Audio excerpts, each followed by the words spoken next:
Atlanta police claim they put away a serial child murderer almost 40 years ago, but victims' families are skeptical. Wayne Williams was convicted of 2 adult murders but never officially charged in a series of Atlanta child killings between 1979 and 1981. For almost 40 years, Catherine Leach has grappled with what happened to her 13-year-old son, Curtis Walker, whose bruised corpse was found floating down the South River in DeKalb County, Georgia on March 6, 1981. The seventh grader who helped the elderly and loved to fix bicycles had died from asphyxiation due to probable suffocation. Curtis was one of 21 black boys and young adults found murdered or missing around Atlanta between 1979 and 1981, killed by a suspected serial killer. Wayne Williams, a 23-year-old freelance photographer who also described himself as a music promoter, became a suspect in the murders when a surveillance team pulled him over near a local bridge in the early hours of May 22, 1981, after hearing a loud splash. The team was staking out bridges because some of the children's bodies had been found in the Chattahoochee River.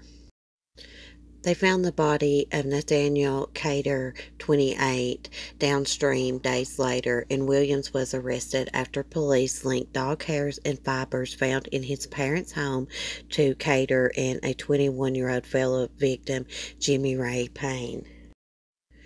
During Williams' trial, prosecutors introduced evidence that allegedly linked Williams via dog hair, carpet, and bedspread fibers to 10 of the deceased children's cases.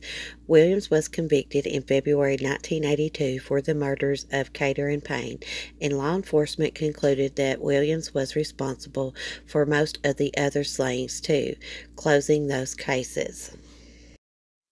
William is currently serving 2 life sentences, but the family of some of the murder victims don't feel the case has been solved. They had to hurry up and blame the child murders on somebody because the city was fixing to go haywire, Leach says in this week's issue of People on Newsstands Friday. Everybody was tense.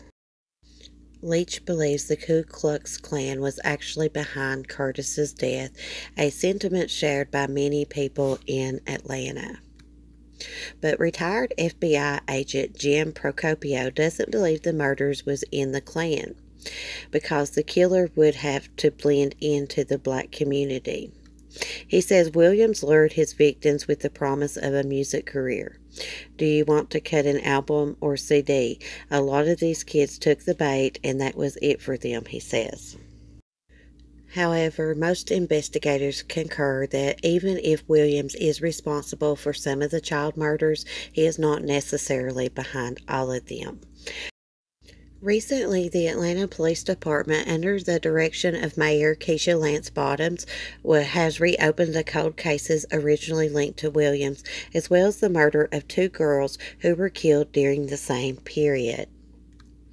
We have one goal, and it is to bring closure to these cases and to be able to look at these families who were never given a definitive answer and say, we did everything we possibly could on your child's case.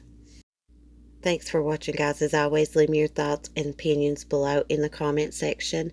On my next live stream, we may talk about this because I've done research on this case before, and I'm going to refresh my memory on it.